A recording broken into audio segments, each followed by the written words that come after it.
I'd like to talk to you about a recent apology made in Parliament, actually on the 18th of May, by Prime Minister Justin Trudeau.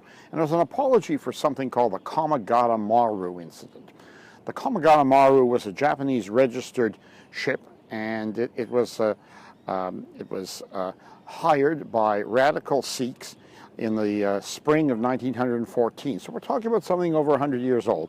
It was hired by a man by the name of Gurdit Singh, and Gurdit Singh was an operative of something called the Ghadir Party.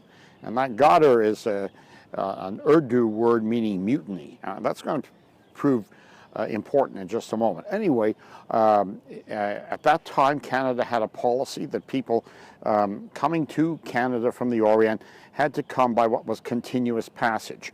There was not a prohibition of people from Oriental lands coming, but they had to come by continuous passage. This ship did not. And when it arrived in Vancouver Harbor in May of 1914, it posed a bit of a problem to the immigration authorities. This began a very interesting standoff. The people on board the ship were violent and defiant. Several times, immigration authorities, backed up by police, tried to board the Komagata Maru. They were driven off by, in some cases, bullets actually fired at a member of Parliament, H.H. Stevens, and Immigration Inspector Hopkinson. There was also hunks of coal, metal, hurled at the immigration officials that were in a boat below the level of the Komagata Maru, and they jabbed at them with poles and so on. So we're talking here not of poor innocent refugees, but of a violent group of people led by a revolutionary. And what he'd hoped to do is, if he succeeded in getting these 376 into Canada, he intended to bring 25,000 more. He'd make money out of this. That he was sold passages aboard this ship.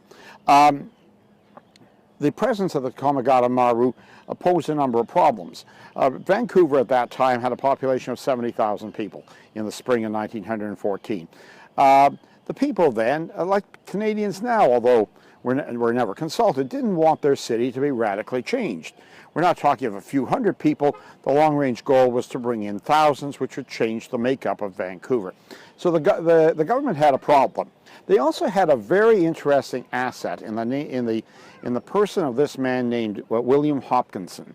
Never hear about Hopkinson. He's a man, though, who really ought to be at the star of a Canadian-made movie. It would have all sorts of daring-do, undercover work, spies, assassinations, including his own in the end.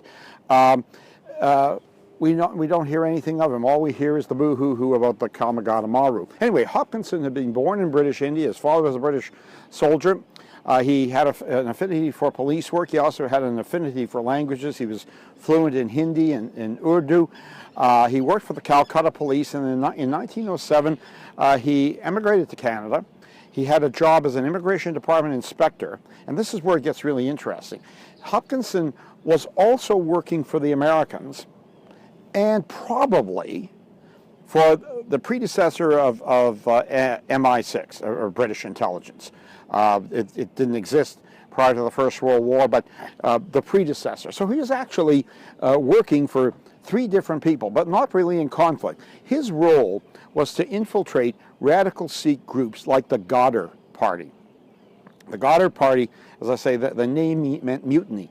Now that name was really potent, that term.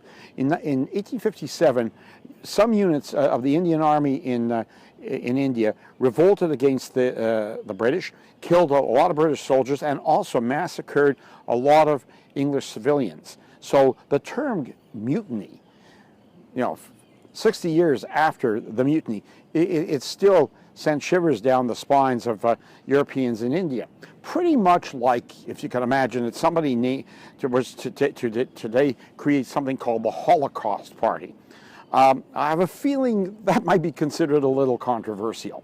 Anyway, Hopkinson's role was to infiltrate the radical Sikh groups in Vancouver, which were associated in those days with something called the Socialist Party in Vancouver, and also on the American West Coast in places like Seattle and San Francisco. And he did that quite successfully, sometimes in disguise himself, and sometimes using former Indians who be in the British Indian Army and were loyal to Britain. So he was running this network of people who were looking at the smuggling of arms, radical revolutionary plans, and so on. So the Dominion government turned to him in May of 1914 and said, well, what's going on here? And he presented the case to them that this was a revolutionary action. They were entering the country illegally, and his recommendation was that they should be expelled. And in fact, they were. Well, there were 376 Indians aboard. Almost all were Sikhs, but 20 of them had legitimate reasons to be in Canada. Some actually had been in Canada before, and they were allowed to stay. So the propaganda that's being put out by radical Sikhs is that all these poor people were all thrown out just because they were Indian. That was not the case. They were expelled because they were illegal. So finally, in August 1914, the Dominion government said, with the exception of the 20, the rest of you have to go back to India. And they told the captain of the Komagata Maru, the Japanese captain, remove this ship from Canadian waters. If you return, we will put you to the bottom of the Straits of Juan de Fuca. Those were the days when we really had a government that put Canadians first. And what was our method of threat? The one gunboat we had in the summer of 1914 was a little gunboat called the Rainbow. So the little Rainbow escorted the Komagata Maru out into the Straits of Juan de Fuca, and it went back. Now, the radical Sikhs today put the word about that when the Komagata Maru returned to Calcutta, people on board were murdered. Well, that's not quite true. The British authorities, needless to say, wanted to see who was on board. And some, not all, some of the radical Sikhs started to shoot at the British Army. Can you doubt the result? Yes, 19 of them were killed. Not because they were Indian, not because of their politics, but because they were shooting at the British soldiers. And that's the story of the Komagata Maru. And you would think, well, okay, why do we apologize? Well, very good question. Why should we apologize? No reason at all. In fact, it should be a proud moment in Canadian history, not something that we should hang our heads in shame about. But the Sikh community is not united. And there have been radical factions in the Sikh community. And among the things they've done, as you know, was to 30 years ago actually blow up Air India, which came from Canada, was on the way back to India via England. 300 and plus people died, including 2 of my former students. Murdered simply because radical Sikhs wanted to get back at the government of India. Radical Sikhs in this country have a long history of violence. If anybody should be apologizing, perhaps the leaders of the Sikh community ought to be apologizing to the Canadian people for the trouble some of their people, and I underline some of their people have caused over the years. Anyway, about 30 years ago, there began to be agitation for an apology. And our present Prime Minister's father, when pressed for an apology on a different issue, said, no, if we start apologizing, the sky's the limit. Well, I don't have much use for Trudeau Sr., but he was right on that one. We seem to be a nation that's forever on our knees, and I don't mean praying. We're on our knees. Well, let's see, we apologize to the Indians for giving them an education. We apologize for the Chinese for the head tax. We've apologized to the Japanese. We're apologizing to the Sikhs. And this is the second time, incidentally.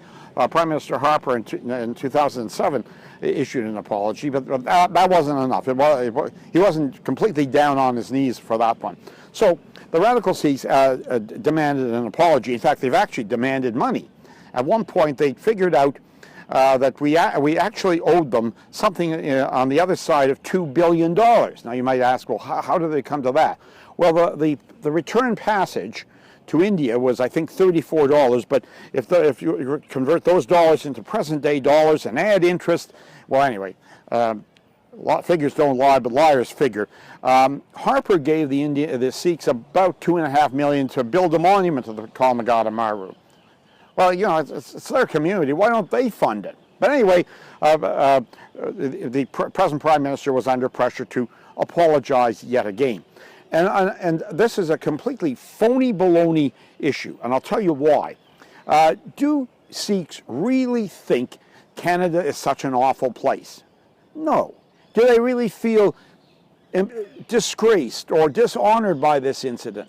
No, and I'll tell you why. They vote with their feet. Sikhs the Canadian Sikh community is the second largest community of Sikhs outside of India. They come here because there's a good life here. There's a lot of opportunity here. They've made their way successfully, at least in politics. As soon as immigration laws changed in 1965, we have gotten Sikhs by the tens of thousands. So they know Canada's a good place. This apology is simply a maneuver by some of the radicals in their community to kick at our traditions one more time. Incidentally, they're not a put-upon community. Sikhs constitute about 0.6% of the population of Canada. There are four Sikh members of the 30-member Canadian cabinet. If you do the math, that's something pushing 13%. So they're less than 1% of the population of Canada, but they've got 13% of the cabinet ministers. I'd say they're doing pretty well. There was no apology merited for the Komagata Maru incident, and there should be no apology given. I said I would just conclude with a little bit more about Hopkinson. So the Komagata Maru was expelled in August of 1914. Immediately there were murders of a number of Sikhs by the radical Sikhs who had, they thought, been informants of Mr. Hopkinson. On the 21st of October 1914, Hopkinson was outside the barrister's lounge on the second floor of the Vancouver courthouse. That's the present-day art gallery right beside the Hotel Vancouver in downtown Vancouver. Hopkinson was in there, or was there, awaiting, I believe, an appearance in court. And at that point, a radical member of the Gadar Party, a man by the name of Mewis Singh, came up and shot Hopkinson 6 times.